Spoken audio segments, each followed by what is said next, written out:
तो भक्ति तत्व पर, भागवत धर्म पर विशद चर्चा श्री उद्धव जी से भगवान करते हैं। और जैसा भगवान ने कहा कि उद्धव तुम मेरे सेवक भी हो, तुम मेरे सुहृद भी हो और तुम मेरे सखा भी हो, इसीलिए मैं गोपनीय से गोपनीय भी जो बात है वो भी तुमको बता रहा हूं।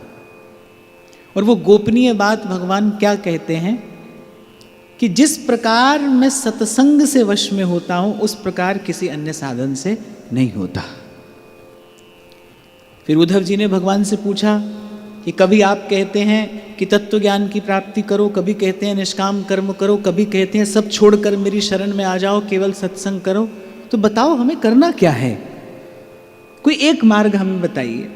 तो सारी चर्चा के सार स्वरूप एक सूत्र श्री कृष्ण उद्धव को दे रहे हैं कि सबसे पहले क्या करना है, सबसे पहले निष्काम कर्म में प्रवृत्त होना है। क्यों? क्योंकि सकाम कर्म करने का अभ्यास हमको है, सकाम कर्म करने के अभ्यास को निष्काम कर्म के द्वारा दूर किया जाएगा। उसी प्रकार जैसे शरीर पर लगे मैल को साबुन से छुड़ाया जाता है, फिर उस साबुन को भी धो दिया जाता है। जैसे बिना साबुन के मैल नहीं छूटता, केवल जल से मैल नहीं छूटता, साबुन लगाकर पहले मैल धोया जाता है पर फिर बाद में उस साबुन को भी धो दिया जाता है। तो इसी प्रकार भगवान कह रहे हैं कि पहले निष्काम कर्म से सकाम कर्म जन्य जो मैल है पहले उसको धो ले, और फिर उसके बाद कृपा के जल से वो जो निष्काम कर्म है उसको भी मुझ में समाहित कर दे, समर्पित कर दे। देखो एक है निष्काम कर्म करना, फिर एक स्थिति वो भी आती है जहां श्री गुरु नानक देव जी महाराज कहते हैं करण करावण हार आप। भाई करने वाला भी वही है, कराने वाला भी वही है, उसके अतिरिक्त कोई दूसरा नहीं है। एको हम द्वितीयो नास्ति, कोई दूसरा नहीं है। मैं कह रहा हूं ये भी उसी की शक्ति है, आप सुन रहे हैं ये भी उसी की प्रेरणा है, सुनाने वाला भी वही है, सुनने वाला भी वही है, जिसके विषय में बात की जा रही है वो भी वही है, उसके अतिरिक्त कोई दूसरा नहीं। एक स्थिति ये है, पर इस स्थिति का अनुभव कैसे हो? अभी तो हम खड़े हैं कहाँ? अभी तो हम सकाम कर्म के जंजाल में पड़े हैं, अभी तो हमें यहां से अपनी यात्रा का आरंभ करना है। तो पहले भगवान क्या कह रहे हैं? निष्काम कर्म, सब संहित निष्काम मति वृंदावन विश्राम। इसके प्रसाद स्वरूप क्या होगा? इसके प्रसाद स्वरूप अंतःकरण शुद्ध हो जाएगा, मन उजला हो जाएगा, निर्मल हो जाएगा। क्योंकि ठाकुर जी तो एक ही बात मांगते हैं ना, निर्मल मन जन सो मोहि पावा। भगवान ने किसी साधन की बात नहीं की, किसी योग यज्ञ की बात नहीं की, एक सीधी बात भगवान ने कहा, भाई निर्मल मन लेकर हमारे पास आ जाओ। पर निर्मल मन हो कैसे? कैसे हो? तो निष्काम कर्म जो है वो अंतःकरण को शुद्ध करता है, निर्मल करता है, पवित्र करता है। और फिर मुझे जब मेरे स्वरूप से जान ले, अर्थात जब प्रतीति हो जाए, जब प्रभु के स्वरूप को, प्रभु के स्वभाव को ठीक प्रकार से, भली प्रकार से प्रभु की कृपा से जान लिया जाए। देखो, जान लेने के बाद जो प्रेम होता है वो बिना जाने नहीं होता। जैसा प्रभु को जान लेने पर प्रभु में प्रेम होता है, प्रभु में प्रीति होती है, वैसी बिना जाने नहीं होती है। जाने बिन नहीं होई प्रतीति और बिनु प्रतीति होई नहीं प्रीति। श्री कृष्ण के शरणागत होने पर भी यदि आपके जीवन में किसी अन्य का आश्रय है, आप किसी अन्य साधन का आश्रय ले रहे हैं, तो इसका अर्थ है कि आपको श्री कृष्ण के स्वरूप की प्रतीति नहीं है। होती तो ऐसा नहीं होता, जाने बिन नहीं हुई प्रतीति। आप देखिए, मीरा कहती है मैं देवी को प्रणाम नहीं करूंगी, मैं नहीं करूंगी। क्यों? क्योंकि आप कहते हैं कि प्रणाम कर आशीर्वाद मिलेगा, इस लेन देन में मुझे नहीं पड़ना है, मेरे सिर पर समर्थ स्वामी है। अब मुझे किसी अन्य के आश्रय की आवश्यकता नहीं है, मुझे किसी से कुछ लेना नहीं, और किसी से कुछ लेने के लिए किसी को कुछ देना नहीं। यद्यपि प्रणाम करना कोई बुरी बात थोड़ी थी, प्रणाम कर देती, पर वो प्रणाम सशर्त कराया जा रहा था, प्रणाम करने पर ये मिलेगा। तो मीरा ने कहा किसी से कुछ लेने के लिए मुझे कुछ नहीं देना है, प्रणाम भी नहीं देना है, मेरे सारे प्रणाम मेरे इष्ट के, मेरे आराध्य के, मेरे सारे प्रणाम मेरे गिरधर लाल के चरणों में पहले ही समर्पित हो चुके हैं। अब मुझे किसी को प्रणाम नहीं करना है। देखो इस घटना को बड़े ध्यान से समझना चाहिए। इसमें मीरा जी ने किसी का निरादर नहीं किया है, क्योंकि वो तो जानती हैं दूसरों ना कोई, वो तो जानती हैं कि श्री कृष्ण के अतिरिक्त दूसरी कोई सत्ता ही नहीं है, कोई दूसरा है ही नहीं, तो फिर अनादर किसका हुआ? किसी का भी नहीं। पर भक्त को प्रेम के धर्म की प्रतिष्ठा करनी होती है ना। भक्त को ही तो बताना है कि एक प्रेमी का जीवन कैसा होना चाहिए, एक प्रेमी का मार्ग कैसा होना चाहिए। तो अपने इष्ट की प्रतीति हो, एक भरोसो, एक बल, एक आस विश्वास, एक राम घनश्याम हित चातक तुलसीदास। ये जो सूरदास जी ने कहा ना, और देव सब रंग भिखारी, ये कौन बोल रहा है? ये श्री कृष्ण के स्वरूप की प्रतीति बोल रही है। सूरदास नहीं कहते, ये कृष्ण के स्वरूप की प्रतीति बोलती है। सूरदास जानते हैं मेरे इष्ट की महिमा क्या है। और देव सब रंग भिखारी, त्यागे बहु जो अनेक। मैंने दूर से त्याग कर दिया है सबका, दूर से। जैसे अपन बोलचाल की भाषा में कह देते ना, भाई दूर से ही राम राम कर लेते हैं, ऐसे सूरदास कह रहे मैंने दूर से ही सबका त्याग कर दिया। और देव सब रंग भिखारी, त्यागे बहु जो अनेरे, जो हम भले बुरे सोते। जैसे भी हैं प्रभु आपके हैं निपट निगोड़ो। पर सूरदास जी कह रही आपको छोड़कर जाऊंगा नहीं, कहीं किसी और द्वार पर नहीं जाऊंगा। इसे कहते हैं इष्ट की प्रतीति। तो जाने बिन नहीं हुई प्रतीति। जब तक भगवान को स्वरूप से जानोगे नहीं, जब तक प्रभु के स्वरूप का सम्यक प्रकार से बोध नहीं होगा, तब तक प्रतीति नहीं होगी। और बिना प्रतीति के प्रीति तो हो सकती है, पर प्रीति स्थिर नहीं रहती। प्रीति बिना नहीं भगति दृढ़ाई, जिमी खगपति जल पै चिकनाई। ऐसा वैसा कोई अवसर आ गया, प्रतिकूल समय आ गया, तो आप अपने भाव से फिसल सकते हो, स्खलन हो सकता है, पथच्युत हो सकते हो, यदि प्रभु के स्वरूप की प्रतीति नहीं है तो। ये जो हमारे महाप्रभु जी ने कहा ना कि जो पे कृष्ण चरण मन अर्पित करी है कहा नवग्रह रंक, इसे कहते हैं प्रतीति। भाई हम किसकी शरण में हैं? समर्थ स्वामी है हमारा। कल मैं आपको सुना रहा था ना, मुझे बड़ी अच्छी लगी बात। महात्मा कह रहे थे, बोले भाई सारे ग्रह प्रतिकूल हो जाएं, होने दो, सब ग्रह प्रतिकूल हो जाएं, होने दो, बस एक ग्रह अनुकूल होना चाहिए। तो पूछा भाई कौन सा ग्रह अनुकूल होना चाहिए? बोले श्री कृष्ण का अनुग्रह है, बस ये अनुकूल हो, बाकी किसी ग्रह की कोई चिंता नहीं है। करी है कहा नवग्रह रंक। और महाप्रभु एक और बात भी कहते हैं, गोविंद छाड़ भ्रमंत दसों दिस, करी है कहा नवग्रह नीके। बोले सारे ग्रह अनुकूल हैं, पर अगर मन भगवान से विमुख है, बोले वो तेरा क्या हित करेंगे? फिर लाकर इसी संसार में पटकेंगे, फिर लाकर इसी संसार में पटकेंगे। तो भगवान ने ये बड़ा मूल्यवान सूत्र उद्धव जी को दिया है, क्योंकि जीव कर्म करने का अभ्यस्त है, कर्म करने को बाध्य है, कर्म ही करता आया है। देखो जन्म जन्म से ये जो मेरा मेरा किया है संसार को, इसी का अभ्यास हो गया है ना। मैं संसार क्या है? संसार स्वरूप से तो जीव सा है नहीं, जीव का है नहीं, जीव तो भगवान का है। ममैवांशो जीवलोके जीवभूतः सनातनः, ईश्वर का अंश है जीव। फिर संसार अपना कैसे लगने लगा? अभ्यास हो गया, संसार का अभ्यास हो गया है हमें। मेरी माँ, मेरा पिता, मेरा भाई, मेरी पत्नी, मेरे बच्चे, मेरा घर, मेरा परिवार, जीवन भर यही तो किया। और एक जन्म नहीं किया है भाई, जन्म जन्म किया है। पशु होकर भी यही किया है, मनुष्य होकर भी यही किया है। तो वो मेरा मेरा कहते कहते उस संसार से मेरापन होने लगा है, अभ्यास हो गया है इसका। इसीलिए श्री गीता जी में भगवान ने कहा अभ्यासेन तु कौन्तेय वैराग्येण च गृह्यते। अभ्यास, अभ्यास करना पड़ेगा। अब प्रभु को मेरा कहना, प्रभु को अपना मानना, इसका अभ्यास करना पड़ेगा। इसका अभ्यास करने के लिए क्या करो? इसका अभ्यास करने के लिए भाई प्रभु की कथा सुनो, प्रभु की सेवा करो, प्रभु का दर्शन करो, अभ्यास करना होगा, इसी का अभ्यास करना है।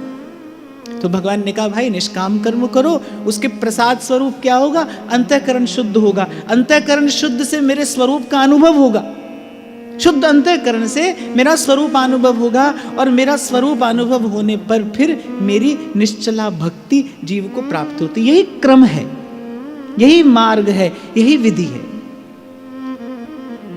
अब उद्धव जी ने एक और प्रश्न किया, बोले अच्छा ठीक है, पर सकाम कर्म में प्रवृत्त जो जीव है, जो संसार को ही अपना मानता है, जो अहमता और ममता के बंधन में बंधा है, वो निष्काम कर्म कैसे करे?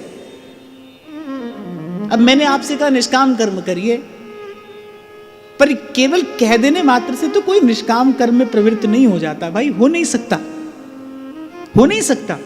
तो उद्धव जी ने पूछा कि प्रभु आपकी बात मानते हैं कि निष्काम कर्म में हम प्रवृत्त हों, पर कैसे हों?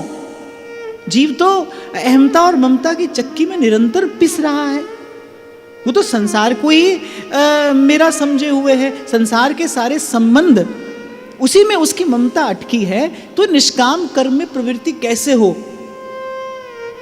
बड़ा सुंदर प्रश्न उद्धव जी ने पूछा, हमारे काम का प्रश्न है।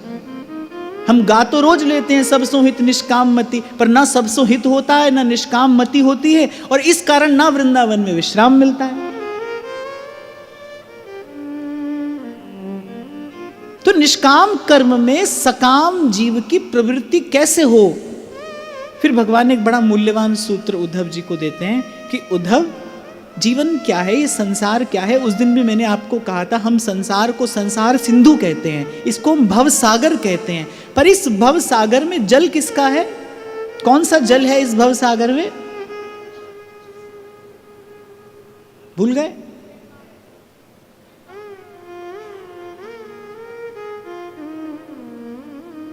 इस संसार सिंधु में त्रिगुण का जल है।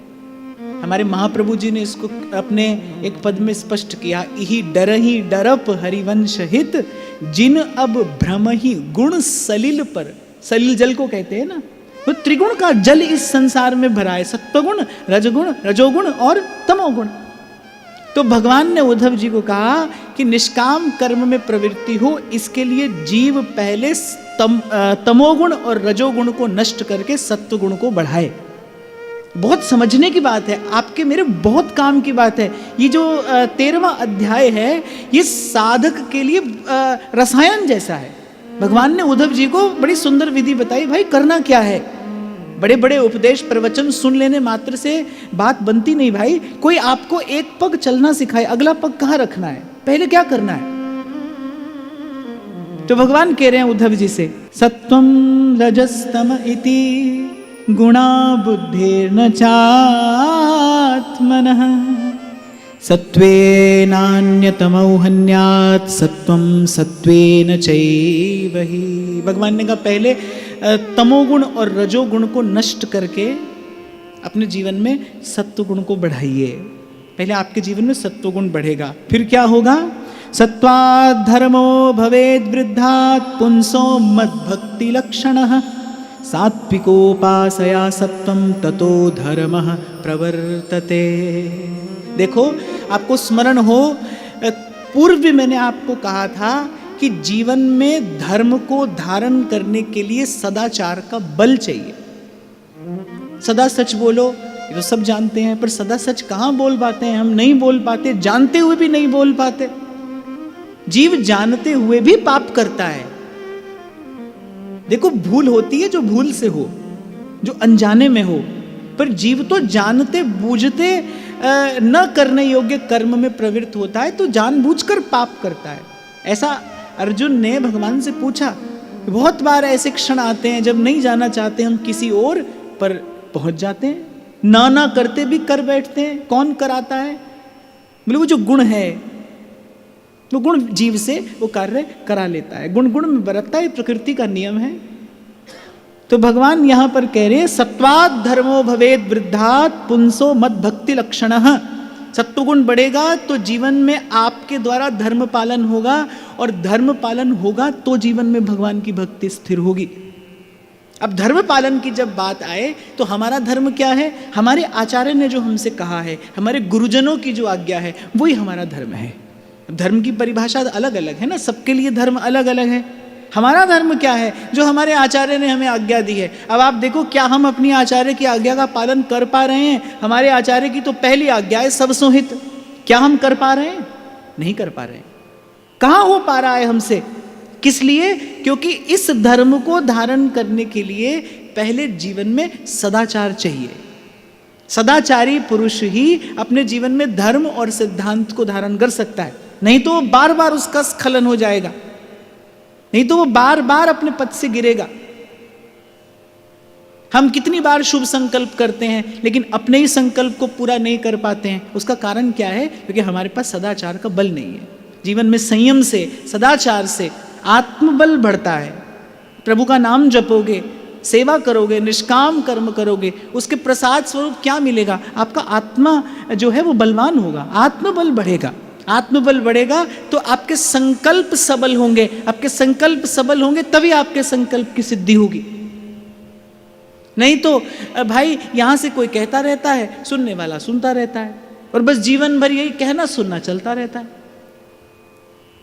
तो भगवान ने बड़ा सुंदर क्रम बताया है। भगवान ने कहा पहले सत्वगुण बढ़ाओ। अब उद्धव जी ने पूछा थोड़ा सा स्पष्ट करिए, क्या होता है सतोगुण, क्या होता है रजोगुण, क्या होता है तमोगुण? तो भगवान उद्धव जी को स्पष्ट करके बता रहे हैं, एक व्यक्ति ऐसा है बोले कुछ करता ही नहीं है, पढ़ाई है, प्रमादी, आलस्य से भरा उसका जीवन है। भगवान कह रहे यही तमोगुण है। शास्त्र तो ये कहता है भाई, मानव का, मनुष्य का अगर सबसे बड़ा कोई शत्रु है तो वो प्रमाद है, वो आलस्य है। कल करेंगे, हाँ कल करेंगे। ऐसा मैंने देखा है बहुत लोगों के जीवन में। कोई भी काम आप उनसे के बोले कल करेंगे, वो आज अभी की बात ही नहीं करते, कल करेंगे। तो भगवान ने कहा जो कुछ नहीं करता है, जो जड़वत पड़ा है, वो तमोगुणी है, घोर तमोगुणी है। और जो केवल अपने लिए कर रहा है, जो केवल अपने परिवार का पेट पालने के लिए कर रहा है, भगवान ने कहा ये रजोगुण है। आपको स्मरण हो, मैंने कल भी आपसे कहा था, अपने साधन को अपने लिए प्रयोग करोगे तो थोड़ी सी सुविधा तो मिलेगी, लेकिन जीवन का अंतिम परिणाम कुछ हाथ नहीं आएगा। अपने साधन को सेवा के लिए उपयोग करोगे, अपने गुण को सेवा में लगाओगे तो गुण सद्गुण बनेगा। तो भगवान ने कहा जो कर ही नहीं रहा है, जो कुछ भी नहीं कर रहा है, माने उसका जीवन ना लोक के काम का है ना परलोक के काम का है। ऐसा जीवन भी होता है भाई जो किसी के भी काम नहीं आता। मैं तो कई बार आपको कहता हूं कि कहने वाले ने बिल्कुल ठीक ही कहा है, जिंदगी उसी की है जो किसी का हो गया। जीवन किसी के काम तो आए। यद्यपि मैं तो ये कहता हूँ भाई, सतत प्रभु से प्रार्थना करो, प्रभु मेरा जीवन आपके काम आए, मैं आपके किसी काम आ सकूं। यही जीवन की सफलता है, यही जीवन की सार्थकता है। किसी भी प्रकार से ये जीवन प्रभु के काम आए। ध्यान रखना, त्रिलोकी का कल्याण करने के लिए प्रभु अकेले पर्याप्त हैं, उनको तो किसी की भी आवश्यकता नहीं है। प्रभु के काम आने से अपना ही काम बनता है। प्रभु के काम आने से अपना ही काम बनता है। ये भी हमें प्रभु के लिए नहीं करना है, ये भी प्रभु के लिए नहीं विचारना है। ऐसा करने से अपना ही काम बनेगा। तो भगवान कह रहे भाई एक तो बिल्कुल प्रमादी है, वो कुछ भी नहीं करता है, उसका जीवन किसी के भी काम नहीं आता है। बहुत बार ऐसा देखा जाता है, किसी का धन, किसी की संपत्ति किसी के भी काम नहीं आती, उसके स्वयं के भी काम नहीं आती, केवल नष्ट होती है वो। फिर एक भगवान कह रहे हैं जो केवल अपने और अपने परिवार का ही पेट पालने में लगा हुआ है, वो अपने परिवार से अधिक नहीं सोच पाता है। भगवान ने कहा वो रजोगुणी है। फिर भगवान कह रहे एक है जो निष्काम कर्म में प्रवृत्त है, जो सबकी सेवा कर रहा है, जो सबका सहयोग कर रहा है, जो किसी के लिए साधन जुटा रहा है, किसी गिरे हुए को उठा रहा है, किसी निर्बल का बल बन रहा है, किसी निर्धन का साधन बन रहा है। भगवान कह रहे वो सात्विक जीव है। आपको स्मरण हो, मैंने आपसे कहा था ना, आवश्यकता से थोड़ा कम लेना और जितना लिया है उसको भी बांट कर पाना, यही सात्विक जीवन है। यही भगवान ने उद्धव जी से कहा कि भाई जो अपने लिए कम लेता है, थोड़ा लेता है, और जितना लेता है अपनी आवश्यकता से थोड़ा कम लेकर भी वो बांट कर पाता है। मैंने ऐसे लोग भी देखे हैं जिनको दिए बिना चैन नहीं है, जो किसी को खिलाए बिना खा ही नहीं सकते, जो किसी को भोजन कराए बिना भोजन कर ही नहीं सकते, भोजन का ग्रास ही उनके गले नहीं उतरता है जब तक वो किसी को खिला ना दें। और एक व्यक्ति मैंने ऐसा भी देखा है इस संसार में, जिसका हाथ कभी देने के लिए उठता ही नहीं। कोई दूसरा भी अगर उसको कह देना कि भाई दे दो, वो दे ही नहीं पाता, वो देना उसके अभ्यास में ही नहीं है। तो ऐसे ही भगवान वर्णन कर रहे हैं। उद्धव जी ने पूछा थोड़ा उदाहरण देकर बताइए कैसा होता है सत्वगुण, कैसा होता है रजोगुण। अब ये गुण संसार में देखने में तो आते नहीं है, इनको लक्षणों से ही पहचाना जाता है। तो भगवान ने कहा जो बिल्कुल प्रमादी है ना वो तमोगुणी है, वो किसी के भी काम का नहीं है, नाकाम। तीन ही प्रकार के जीव हैं, एक नाकाम है, एक सकाम है, एक निष्काम है। तो भगवान ने कहा जो नाकाम है वो तो तमोगुणी है, जो सकाम है वो रजोगुणी है, और जो निष्काम है वो सत्वगुणी है। तो भगवान ने कहा भाई सत्वगुण की अभिवृद्धि होने से क्या होगा, जीवन में धर्म आएगा, और जब लंबे काल तक धर्म का पालन होगा, भगवान कह रहे हैं मद भक्ति लक्षण है, तब मेरी भक्ति आती है। इसीलिए संतों ने कहा भाई खरोई कठिन है भजन ढिंग ढरबो, भजन ना हो ये खेल खिलौना। किसी भी क्रिया को भक्ति कह देने से वो भक्ति नहीं होती है। भगवान की बात सुनिए, भगवान क्या कह रहे हैं। और मैं एक और बात आपको कहूं, भगवान ने उद्धव जी को ये इसलिए नहीं बताया कि उद्धव जी जानते नहीं हैं। उद्धव जी तो ये सब जानते हैं। उद्धव जी भगवान से सुन रहे हैं ताकि ये शब्द हमारे कान में पड़ जाए, ताकि कालांतर में जीव इन वाक्यों का कुछ चिंतन अनुसरण करके प्रभु तक पहुंचने का अपना मार्ग प्रशस्त कर सके। उद्धव जी ने ये सब हमारे लिए पूछा है, वो तो सब जानते हैं। तो सबसे पहले बोलो निष्काम कर्म, यही हमारे जीवन को सात्विक बनाएगा।